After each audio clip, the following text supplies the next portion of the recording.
And speaking of maybe renting a Hyundai Ioniq 5, that leads us nicely into this story about Hyundai releasing this new charging info about the Ioniq 5 as dominating Tesla. Wow. How are they dominating Tesla? Well, their manager of electrified powertrain development, Ryan Miller, said, if you compare us to a Tesla Model Y or an electric SUV in our segment, we're going to dominate them on miles of range added. Our ultimate goal is not competitor EVs, although you just said that. It's internal combustion engines. And to close that gap is a monumental task. We've made this huge improvement, but we still have more to do. From our perspective, we couldn't deploy the same strategy as Tesla in the long term. It wouldn't be competitive for us. We had to develop a state-of-the-art cooling system to support that.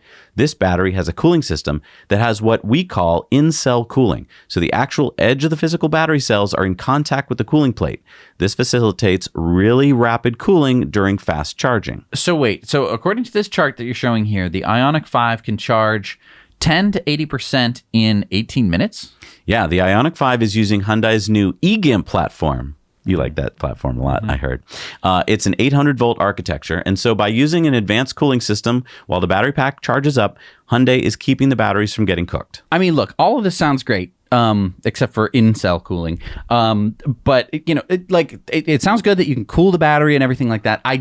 We don't know how the battery life is going to be affected by like charging it over 100 kilowatts well beyond, you know, states of charge that are, you know, 60, 70%. Yeah, good point. I mean, until you have a car out basically living in the real world, you don't know this thing. Right. Kind of like what happened to Nissan with the, Rapid Gate. Right. Now, how much faster is this than a Tesla going to a 250 kilowatt supercharger? We've seen Model 3s that charge from 10% to 80% in 28 minutes. So this would be 10 minutes faster, 10 to 80%. Wow.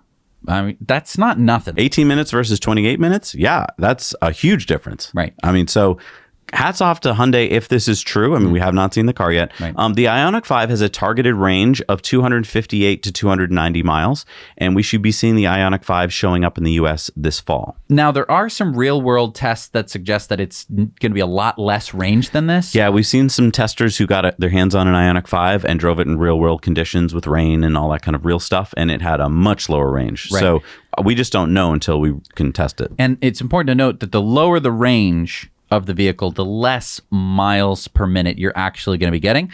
Again, we don't know yet. It's just, I don't have the best feeling in my stomach about it. No, I think that Hyundai tried to pull a few tricks out of their bag. They went to a higher volt architecture. A lot of brands are doing that. And then they did this massive cooling. That's great. But if you aren't addressing the big elephant in the room, I think, which is the battery chemistry, which is a whole lot harder to work on. Not only do you have to research and develop it, but then you have to produce it at cost. So I think they're basically using existing technology and trying to squeeze as much as they can out of it. Right. But overall, I'm very happy with Hyundai's work. They seem to be, I don't want to say the leader in EVs, obviously that's Tesla, but they're in some ways nipping at the heels of Tesla with some pushing of their designs. And that's great because, I mean, if you nip at the heels of Tesla, you're going to just push Elon to run faster.